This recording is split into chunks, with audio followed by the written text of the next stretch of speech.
Hello दोस्तों, स्वागत है आप सभी का आपके अपने यूट्यूब चैनल अभय क्लासेस में। दोस्तों आज हम आपको इस वीडियो में बताने वाले हैं यूपी पॉलिटेक्निक 2025-26 एंट्रेंस एग्ज़ाम के लिए फिजिक्स में जो आज हम लोग का चैप्टर होने वाला है मानव नेत्र। तो दोस्तों हम लोगों ने इससे पहले हमने मापन, सदिश, अदिश राशियाँ, प्रकाश में दर्पण पूरा ख़त्म कर लिया, लेंस ख़त्म कर लिया, उसके न्यूमेरिकल्स भी हम लोगों ने लगा लिया है। आज हम लोग देखेंगे मानव नेत्र से संबंधित उसके बारे में और उस पे आने वाले प्रश्न को भी इस वीडियो में हम देखने वाले हैं। आज हम लोग का ये चैप्टर ख़त्म हो जाएगा। चलिए इस वीडियो को शुरू करते हैं। अगर आप भी यूपी पॉलिटेक्निक की तैयारी करना चाहते हैं तो हमारे चैनल के माध्यम से जुड़ करके आप अच्छा स्कोर ला करके आप सरकारी कॉलेज प्राप्त कर सकते हैं। इस पहले मैं आपको एकदम थ्योरी बेसिस पढ़ा रहा हूँ। जब ये चैप्टर ख़त्म हो जाएगा अगले 10 या 15 दिनों में, तो इसके बाद आपको सीधे बस एकदम प्रश्न वाइज चलेंगे, सीधे एकदम MCQ चलेगा। उसमें आपको और आनंद आएगा और आपको सीखने को मिलेगा। चलिए हम लोग देखते हैं मानव नेत्र।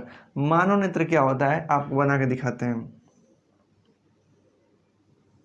देखिए ये इस प्रकार के जो नेत्र होता है ये मानव नेत्र है, ये ह्यूमन आई है, ठीक है, ह्यूमन आईज। अब देखिए मानव नेत्र जो बना हुआ है ये मुख्य रूप से इसमें 3 पटलियां पाई जाती हैं, ठीक।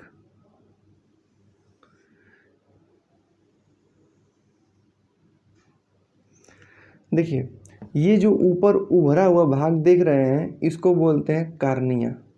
क्या बोलते हैं? कार्निया। यह काले रंग की होती है, ठीक है। और यहाँ एक छोटा सा बिंदु होता है जो उसको नेत्र तारा या पुतली कहते हैं। ये हमारा लेंस होता है। कौन सा होता है? लेंस, जो सिलेरी मांसपेशियों का बना होता है। और लेंस वो कौन सा लेंस होता है? तो मानव नेत्र में बता दें आपको कि उत्तल लेंस होता है। कौन सा लेंस? उत्तल लेंस होता है। ये जो आप ऐसे होल्ड किया हुआ था इस लेंस को, ये इसको बोलते हैं आइरिस। क्या बोलते हैं? आइरिस। आइरिस अधिकतर बताते हैं आपको गुलाबी कलर की होती है, जिसका काम होता है कि जो मानव नेत्र है उसको ऐसे होल्ड करके पकड़े रहे। तो और ये बीच में ये जो आप देख रहे हैं ये द्रव भरा रहता है। कौन सा? द्रव, जिसको बोलते हैं हम लोग काचाभ द्रव। काचाभ द्रव। अब देखिए ये जो हमारी मानव नेत्र जो होती है यहाँ पे 2 बिंदु पाए जाते हैं, एक यहाँ और एक यहाँ। इसको बोलते हैं पीत बिंदु। और यहाँ जो होता है इसको बोलते हैं अंध बिंदु। अंध बिंदु। अब देखिए 3 प्रकार की पटलें पाई जाती हैं। एक को बोलते हैं दृढ़ पटल, सबसे बाहरी पटल जो होती है उसको दृढ़ पटल बोलते हैं। जो बीच वाली होती है उसको बोलते हैं रक्तक पटल। रक्तक पटल। जो सबसे लास्ट वाली होती है उसको बोलते हैं रेटिना। रेटिना। रेटिना। देखिए ये जो बिंदु है इसको बोलते हैं रेटिना वाली पटल, ठीक है। तो कुछ इस प्रकार से हमारा मानव नेत्र बना हुआ है। जब अगर यहाँ से प्रकाश अंदर प्रवेश करता है, ठीक है, तो ये जो लेंस से टकराता है, तो ये जो लेंस है ये हमारा जो लेंस है इसको बोलते हैं उत्तल लेंस। उत्तल लेंस को अभिसारी लेंस भी कहते हैं। ये प्रकाश की किरणों को बिटोरता है। तो ये क्या करता है कि इससे प्रकाश की किरणें एक बिंदु पे आके यहाँ पे मिलती हैं, तो यही हमारा प्रतिबिंब बनता है। तो ये जो प्रतिबिंब बनता है वो प्रतिबिंब कैसा बनता है? तो बता दें कि आपका उल्टा प्रतिबिंब बनता है। कैसा? उल्टा बनता है और वास्तविक बनता है और वस्तु से छोटा बनता है। कैसा बनता है? छोटा बनता है। अच्छा, छोटा बनता है तो हम किसी चीज़ को कैसे सीधा से देख पाते हैं? तो ये जो प्रकाशिक सिराएं निकली होती हैं ये हमारे मस्तिष्क तक गई होती हैं और मस्तिष्क उनको अनुभव कर लेता है कि जो चीज़ आप देख रहे हैं वो कैसा है। वो सीधा मस्तिष्क का काम करना होता है। वास्तव में मुख्य रूप से जो हमारी आँखें होती हैं ये क्या करती हैं? किसी वस्तु को प्रतिबिंब जो बनाती हैं रेटिना पर बनाती हैं। कहाँ बनाती हैं? रेटिना पे और पीत बिंदु पे बनाती हैं।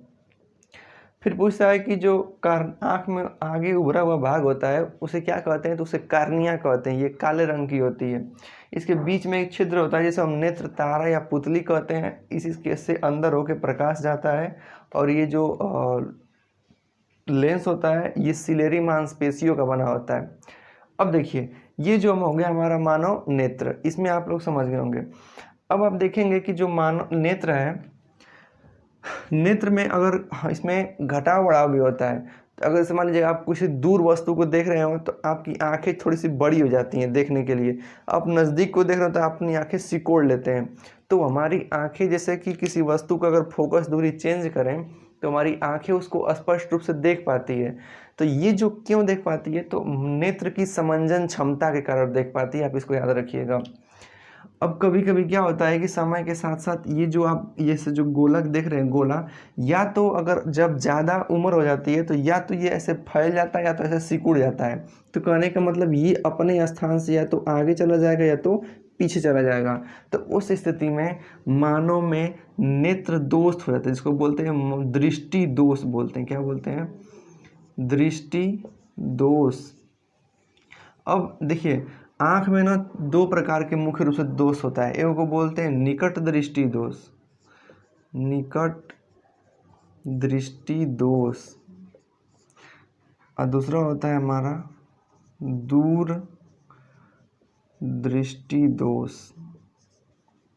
ठीक है, तो देखिए निकट दृष्टि दोष में क्या होगा कि अगर कोई वस्तु है नेत्र के नज़दीक रखी हुआ है तो अर्थात उसको ना आँख स्पष्ट रूप से देख लेती है, क्या कर पाती है, निकट की वस्तु को आसानी से देख पाएगी, लेकिन जैसे ही उस वस्तु को दूर रखेंगे हमारी आँख उसको नहीं देख पाएगी। तो इसको बोलते हैं निकट दृष्टि दोष। दूर दृष्टि दोष किसे कहते हैं? तो इसमें दूर रखे वस्तु को स्पष्ट देख पाते हैं लेकिन निकट रखी वस्तु को स्पष्ट नहीं देख पाते हैं, तो इसको बोलते हैं निकट दृष्टि दोष। ये दूर दृष्टि दोष। निकट में ना निकट का दिखाई देता है, दूर का नहीं दिखाई देता है, लेकिन दूर में दूर का दिखाई देता है, निकट का नहीं दिखाई देता है। अच्छा, ये क्यों होता है? तो ये अपने जो बता ना रेटिना बिंदु जो होता है, पीत बिंदु, ये अपने से आगे या अपने से पीछे चला जाता है। तो इस स्थिति में हमको मानव जो नेत्र होता है उसमें दृष्टि दोष देखने को मिल जाता है। तो अच्छा, निकट दृष्टि दोष के निवारण कैसे कर सकते हैं आप लोग?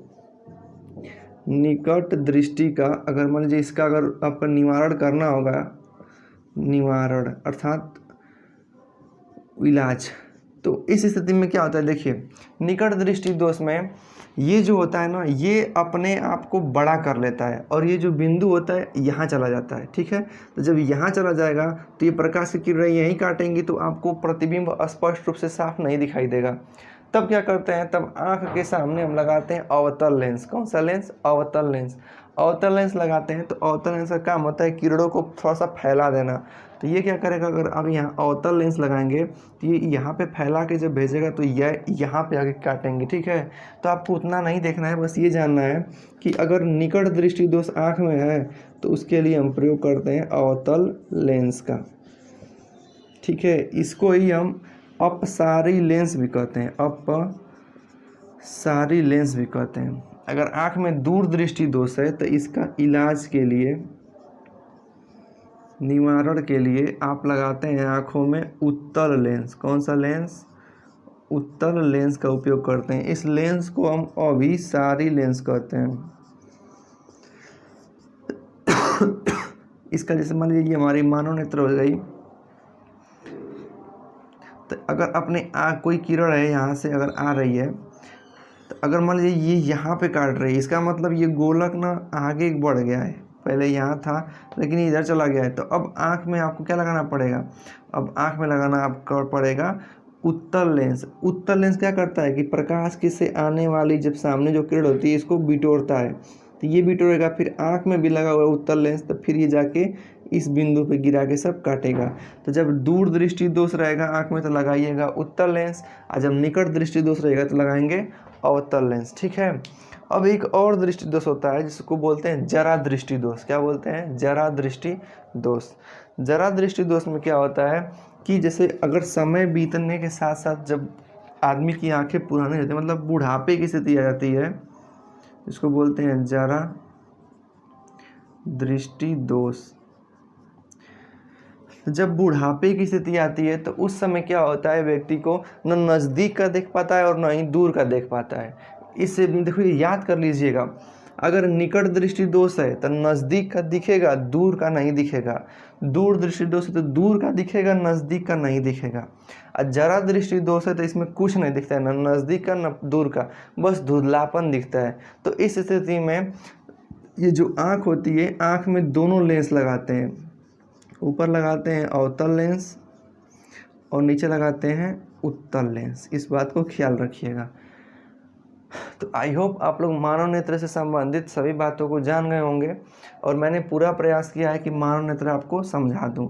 एक ट्रिक होता है, आपको बता दें, उड़ान।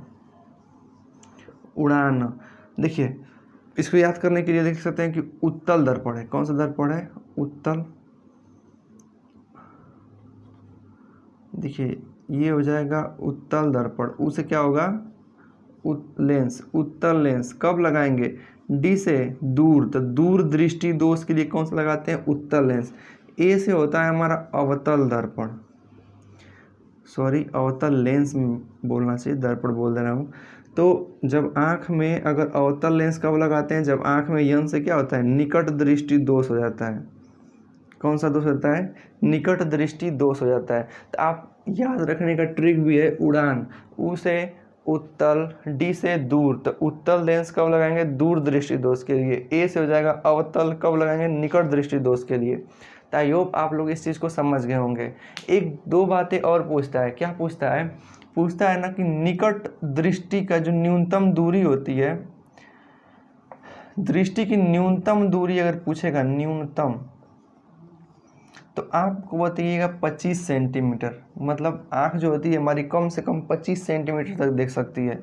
अब पूछेगा स्पष्ट दृष्टि का दूर बिंदु कितना होता है? तो इसको बोलते हैं अनंत। ठीक है, तो इस पूरे चैप्टर से आप मानव नेत्र से इतना ही आपका पूछेगा और आप चाहे तो इसका स्क्रीनशॉट ले सकते हैं।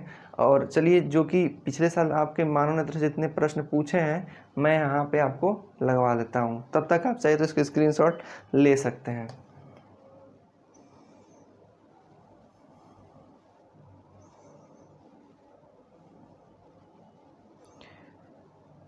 चलिए अब शुरू करते हैं। पहला सवाल आपको देते हैं, आप बताइएगा। आपका ऐसे रिवीजन भी हो जाएगा। पहला सवाल दिया है कि विभिन्न दूरी पर स्थित वस्तुओं को प्रतिबिंब को फोकस करने के लिए आँख में जो लेंस लगा होता है, वो लेंस की दूरी को कौन परिवर्तित करता है? तो देखिए, जैसे मान लीजिए अगर कोई वस्तु है, यहाँ रखें तो भी देख लेते हैं, यहाँ रखें तभी भी हमारी आंखें देख लेती है, यहाँ रखें तभी भी हमारी आंखें क्या कर लेती है? देख लेती है। ठीक है, तो इस स्थिति में इसको ये कौन ऐसा करता है? कौन इसकी लेंस को बढ़ाता, घटाता, बढ़ाता है? तो उसको बोलते हैं सिलेरी मांसपेशियाँ। यही जो वो मांसपेशियाँ होती हैं इस लेंस के दूरी को घटाती बढ़ाती हैं, जिससे कि क्या, वो सामने वाला प्रतिबिंब हमको, वस्तु हमको साफ साफ देख सके। अगला प्रश्न है कि वह कोण जो कोई वस्तु द्वारा हमारी आंखों पर बनता है उसे क्या कहते हैं? वस्तु द्वारा आंखों पर बना कोण क्या कहलाता है? ये आपका 2013 में पूछा गया प्रश्न है पॉलिटेक्निक में कि उस कोण को क्या कहेंगे जो हमारी आंखों पर वस्तु द्वारा बनता है। अच्छा, हमारी आंखें क्या करेंगी? उस वस्तु को देखेंगी, तो किस कोण पे देख रही हैं उसे हम बोलते हैं दर्शन कोण। कौन सा कोण बोलते हैं? दर्शन कोण बोलते हैं। आप इस बात को ख्याल रखिएगा। दिया गया है कि दूर दृष्टि के दोष को निवारण के लिए कौन सा लेंस का उपयोग करते हैं? तो देखिए, मैं आपको फिर से बता दे रहा हूँ, उड़ान। ऊ से हो जाएगा उत्तल लेंस, डी से हो जाएगा दूर दृष्टि दोष, ए से हो जाएगा हमारा अवतल लेंस, यन से हो जाएगा हमारा निकट दृष्टि दोष। तो ये बार बार प्रश्न आपको निश्चित रूप से देखने को मिलेंगे। तो उत्तल कहेगा तो दूर दृष्टि दोष, अवतल कहेगा तो निकट दृष्टि दोष। ठीक ना? तो चलिए, इस चैप्टर से संबंधित इतने ही आपके जो कि प्रश्न पूछे गए थे मानव नेत्र से। तो उम्मीद है कि आप इसको समझे होंगे। ठीक ना? और कोई प्रश्न इसमें हमारे हिसाब से नहीं पूछा गया। इतने ही आपके प्रश्न इस चैप्टर से पूछे गए हैं। चलिए, थोड़ा बहुत और जो भी लेंस से प्रश्न मैं करवा देता हूँ 2-4, फिर इस चैप्टर को समाप्त करते हैं। चलिए, अब हम देखते हैं 2 प्रश्न मानव नेत्र से संबंधित है, लेंस से संबंधित। चलिए दोस्तों, अब देखते हैं अपने प्रश्न को, जो कि दर्पण से और लेंस से संबंधित मैं आपको प्रश्न को करवा देता हूँ। तो पहला प्रश्न है कि उत्तल दर्पण से 25 सेंटीमीटर की दूरी पर रखी वस्तु का प्रतिबिंब वस्तु से आधी लंबाई का बनता है। उसका प्रतिबिंब आधा बनता है। तो उस दर्पण का आपको फोकस दूरी बताना है।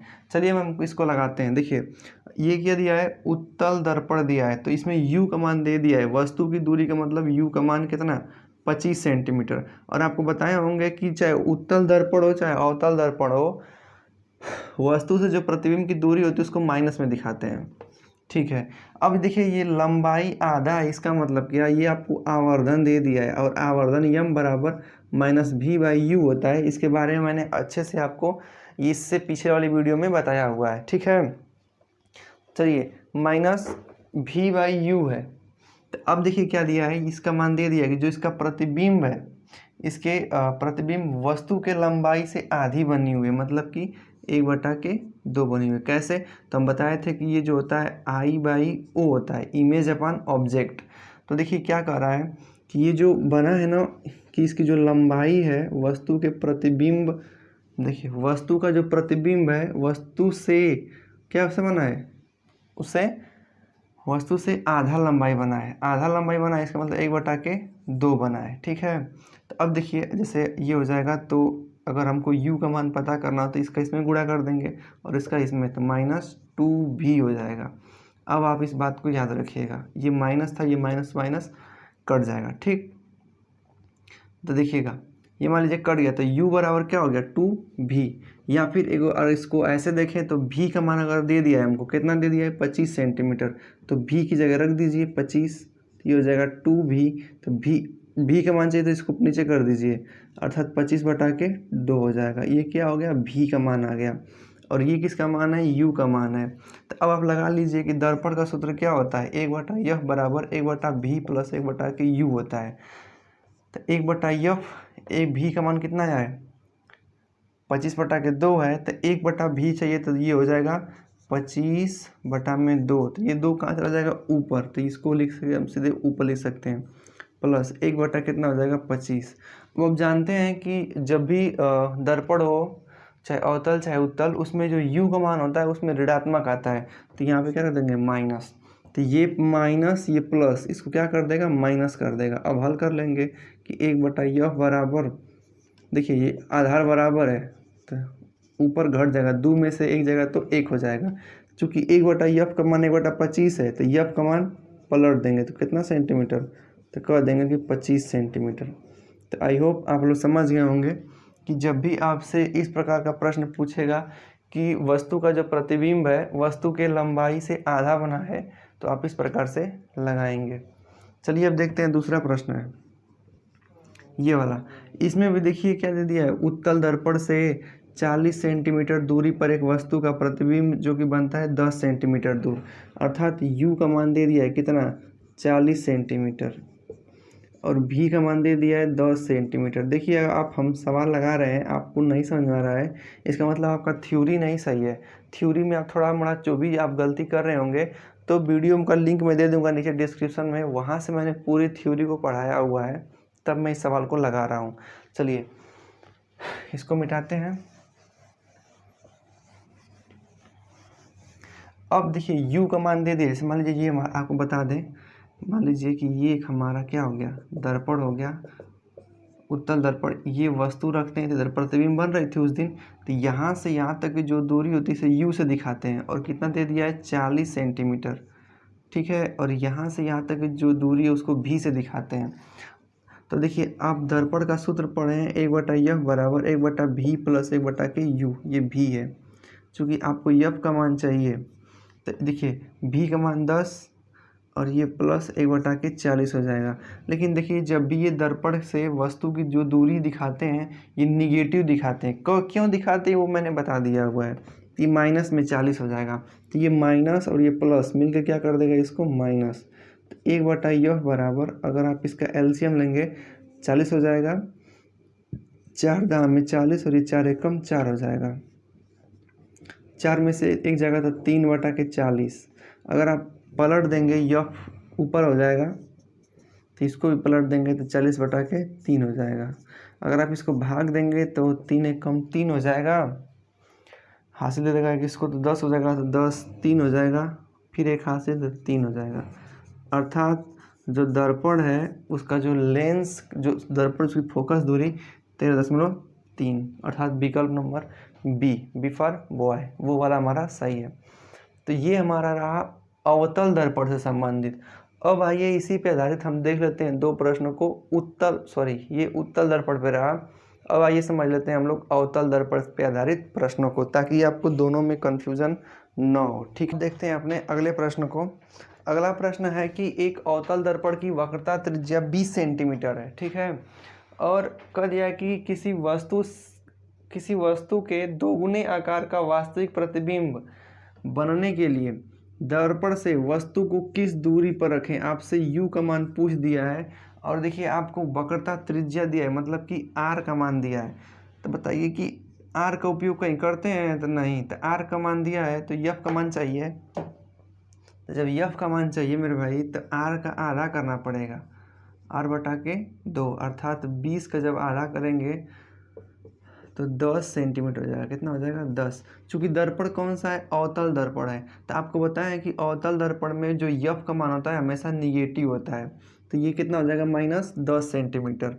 अब देखिए दोगुना प्रतिबिंब प्राप्त करना है, अर्थात आवर्धन दे दिया है कितना? 2। तो आवर्धन बराबर क्या होता है? -v/u। तो आवर्धन का मान दे दिया है 2, तो 2 बराबर -v/ कितना हो जाएगा? u। तो u का इसमें गुणा कर देंगे तो ये हो जाएगा 2u बराबर -v। ठीक, तो ये चाहे तो इसको भी दे सकते हैं या यहीं छोड़ देंगे, ठीक ना। अब आइए अपना सूत्र लगाते हैं। अपना सूत्र क्या है कि 1/f बराबर 1/v प्लस 1/u। अब देखिए हमको चूँकि u का मान चाहिए, अब फोकस किस में होता है? ऋणात्मक में होता है। वस्तु की दूरी v दे दिया है, ठीक ना। चाहे तो ये यहाँ भी दे सकते हैं, v बराबर -2u रख सकते हैं।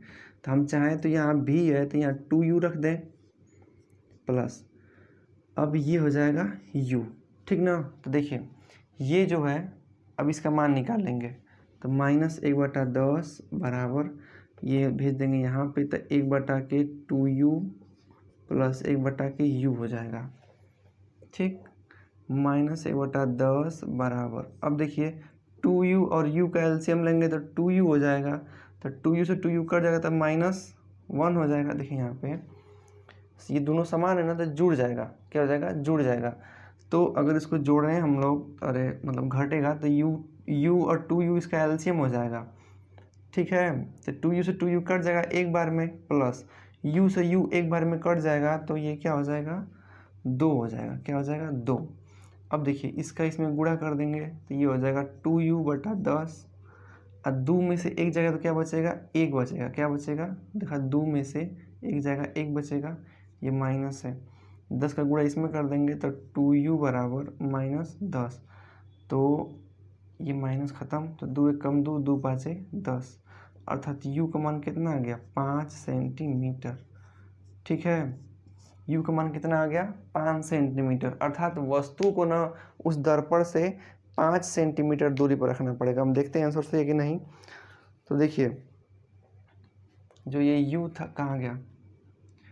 v बराबर माइनस, हाँ सही है। तो ये v वास्तव में होता है तो यहाँ पे प्लस हो जाएगा, क्योंकि v तो इसमें पहले ही से माइनस में होता है u, तो u और u उसको माइनस करेंगे तो ये प्लस में हो जाएगा। तो यहाँ पे होगा प्लस, आपको दिखा देते हैं। तो ये हो जाएगा u और u, 2u आपका एलसीएम जब ले लेगा तो एलसीएम आपका दे दिया है u जुड़ जाएगा, ठीक है। तो u यहाँ से आपको दिखाते हैं, -1/10 बराबर, अगर इसका आप एलसीएम लेंगे तो ये हो जाएगा 2u, ये हो जाएगा u, ये हो जाएगा 1, ये हो जाएगा 2, 2 और 1 3 हो जाएगा। 2 और 1 कितना होगा? 3। तो यहाँ 1 नहीं होगा, जुड़ेगा ये। 2 और 1 कितना हो जाएगा? 3। देखिए यहाँ गलत किए थे हम, ठीक है। तो इसका ये गुणा कर दिए, तो अब इसको इस तरह भेज देंगे तो 10 3 कितना हो जाएगा? 30। तो -2u बराबर 30, तो u का मान चाहिए, तो 30 इधर जाएगा 2, तो कितना हो जाएगा? 15, लेकिन माइनस में, अर्थात 15 सेंटीमीटर। ये माइनस क्या दिखा रहा है कि दर्पण के सामने रखना है, और आपको पता है कि अवतल दर्पण में u और f दोनों किस में होते हैं? माइनस में होते हैं। आपका आंसर 15 विकल्प नंबर ए सही रहेगा। देखिए यहाँ पे क्या था, आपको बता दें कि -v/, ये u है ना, तो u जब माइनस में होगा तो ये माइनस माइनस काट देगा इसको, तो ये v हो जाएगा। u का गुणा इसमें कर देंगे तो 2u हो जाएगा। तो जहाँ v है वहाँ 2u रखना है और इसको हल कर लेना है। तो इसका मान कितना आएगा 15 सेंटीमीटर, ठीक ना। चलिए आगे लगाते हैं। अगला सवाल है, अगला है कि 16 सेंटीमीटर फोकस दूरी वाले 16 सेंटीमीटर की फोकस दूरी वाले एक 12 सेंटीमीटर की दूरी पर कोई वस्तु रखी है और यदि वस्तु 2 सेंटीमीटर ऊंची है तो प्रतिबिंब की ऊंचाई क्या होगी। चलिए इसको आप लगाइए और देखिए कि इसका आंसर क्या आ रहा है। आप लगाइए। चलिए हम लगा के दिखाते हैं आपको। देखना था कि आवाज़ सही है कि नहीं। देखिए कैसे देखेंगे। आपका ये कौन सा दर्पण है, अवतल दर्पण है। तो अब अवतल दर्पण हो गया तो आप समझिए 2-3 बात की। अवतल दर्पण है तो यफ का मान दे दिया है तो 16 लिखेंगे सेंटीमीटर। अवतल दर्पण में यफ और यू हमेशा माइनस में होता है और उत्तल में खाली यफ प्लस में यू माइनस में। और अवतल दर्पण के सामने इतना सेंटीमीटर की दूरी पर रखें, अर्थात भी का भी मान दे दिया है 12 सेंटीमीटर। और आप क्या कह रहा है कि वस्तु की ऊंचाई दे दिया, मतलब ऑब्जेक्ट की ऊंचाई दे दिया है कि 2 सेंटीमीटर। आपसे ना इमेज की ऊंचाई पूछा है, किसकी, इमेज की। तो पहले आपको इन दोनों के मदद से भी का मान निकालना पड़ेगा। तो दर्पण का क्या पढ़े हैं आप लोग कि 1/यफ बराबर 1/v प्लस 1/u। ये हो जाएगा -16। भी का मान तो पते करना है, प्लस 1 और ये हो जाएगा -12। तो ये माइनस और प्लस मिलके क्या कर देगा इसको माइनस, ये भेज देंगे इधर तो ये हो जाएगा प्लस में। तो 1/12 माइनस 1/16 बराबर 1/v। अब दोनों का एलसीएम लेंगे तो हो जाएगा 48। 12 चौक 48, 16 तिहाई 48 बराबर 1/v। अगर आप इसको हल करने जाएं तो 4 में से 3 जाएगा 1/48 बराबर v। इसका इसमें गुणा कर देंगे, इसका इसमें गुणा कर देंगे तो v बराबर कितना हो जाएगा 48 सेंटीमीटर। अर्थात दर्पण से कोई अगर 16 दर्पण से अगर 12 सेंटीमीटर दूर पर रखेंगे वस्तु को तो वो वस्तु का प्रतिबिंब कहाँ बनेगा, 48 सेंटीमीटर दूरी पर बनेगा। याद रखिएगा। अभी हमको कितना ऊंचा बनेगा नहीं पता चला है, तो ऊंचाई के बारे में कौन बताता है, मैं ये लगा देता हूँ। ऊंचाई के बारे में आवर्धन बताता है। तो आवर्धन बराबर क्या होता है, इमेज की लंबाई बटा में ऑब्जेक्ट की लंबाई, या -v बटा के u होता है। अब इस पे आप लोग हल कर लीजिएगा। माइनस इसलिए दिखाता है ना कि ये दर्पण का हिसाब लगाता है। तो देखिए i का मान पता करना है, o का मान 2 सेंटीमीटर, ये v का मान 48 दे दिया है, u का मान -12 सेंटीमीटर। माइनस माइनस कट जाएगा, 12 एकम 12, 12 चौक 48, 2 का गुणा 4 में कर देंगे तो i का मान कितना हो जाएगा 8 सेंटीमीटर। अर्थात जो वस्तु है ना 8 सेंटीमीटर ऊंचाई पर बनेगी। 2 सेंटीमीटर की वस्तु 8 सेंटीमीटर का बना रहा है। वो भी कैसा बना रहा है, कितना दूरी पर, 48 सेंटीमीटर की दूरी पर। तो दोस्तों इस प्रकार से बहुत सारे प्रश्न बनेंगे और यही आधार रहेगा। दो सैंपल मैंने अवतल दर्पण के और 2 सैंपल उत्तल दर्पण के सिखा दिए हैं। तो उम्मीद है कि आप इसको अच्छे से समझे होंगे। तो आई होप आज की वीडियो आपको पसंद आई होगी और समझ में भी आया होगा। तो वीडियो को एक लाइक कीजिएगा, चैनल को सब्सक्राइब कीजिएगा। मिलेंगे नेक्स्ट वीडियो में। अब हम लोग का नेक्स्ट चैप्टर जो होने वाला है विद्युत धारा या आवेश से शुरू करेंगे और विद्युत धारा बहुत अच्छे से पढ़ाते हुए ख़त्म करेंगे। तो चलिए आज की इस वीडियो में बस इतना ही। थैंक यू, धन्यवाद।